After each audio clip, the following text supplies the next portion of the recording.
What's up, ketchup? And so for today, guys, I'm gonna um, taste some food. Yung isa sa mga binibenta ng kapatid ko online. So this is the macadamia, the queen of nuts. So ito siya. And it's a super meal from Go Farm. And it's under Tita Nina Pasalubong. Yan. So, syempre, before we buy or when we buy something, check natin yung ingredients, yung manual, yung mga nakasulat dito sa food. And, sa packaging. Yan. Especially the manufacturing and expiry date. Yan. So, it's FDA approved.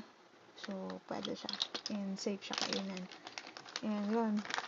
I just wanted to share, no? Kasi nung first time na inopen or tinry ko to, nagulat kaming lahat kasi ganito yung itsura niya. So, it's like this. Yan. O, diba? It's very good. Try natin kung ano ba yun. Kung effective. Yan. So, ano siya, matigas. Yan. So, kala mo chocolate siya na may nuts sa loob. Pero, it's wala nang siya. Ay, mag-focus. Yan. It's a nut na may shell. So, nung first time na tinry namin to, kala namin walang pambukas kasi hindi ko binasa yung manual. Pero nung binasa ko kasi siya, nakalagay kasi dito, the peeler is included in the box to separate the shell. So, akala ko nasa box nung mga pinaglagyan nito. Yun pala, meron pala siya sa mismong packaging. So, ito siya. Yan. Wala pa yata. Yan. This is it. This is it. Oh, I finally found someone. Yan, guys. So, I'll show you how to open it. So, ito. Yung bakal. Syempre, meron kasi siyang cut na dyan. So, it's just like this. Papasok mo siya sa loob. Kakat mo ganun. Yan. So, ayun na. Open na siya. Ito. Yarn! Yan siya, guys. Okay. So, kayo na bahala kung paano nyo siya kakainin. Ito, mahalaga na buksan siya. And, masarap. Ayun, madali lang din siya natanggal. It's delicious.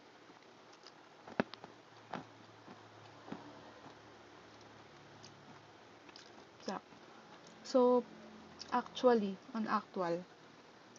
pag inamoy mo siya, amoy chocolate siya. Ito, itong buong to.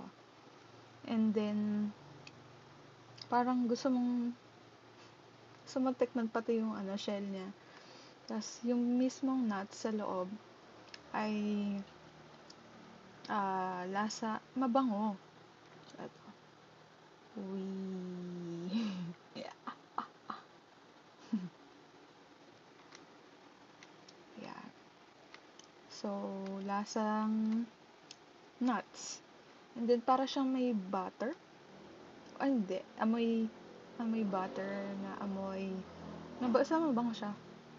Hindi amoy pabango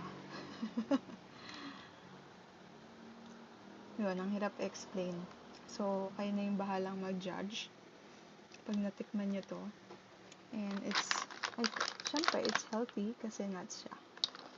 And it's the macadamia, the queen of nuts. So, for me, it's ah 8/10 kasi ang hirap na kainin pero once na na-open mo na siya.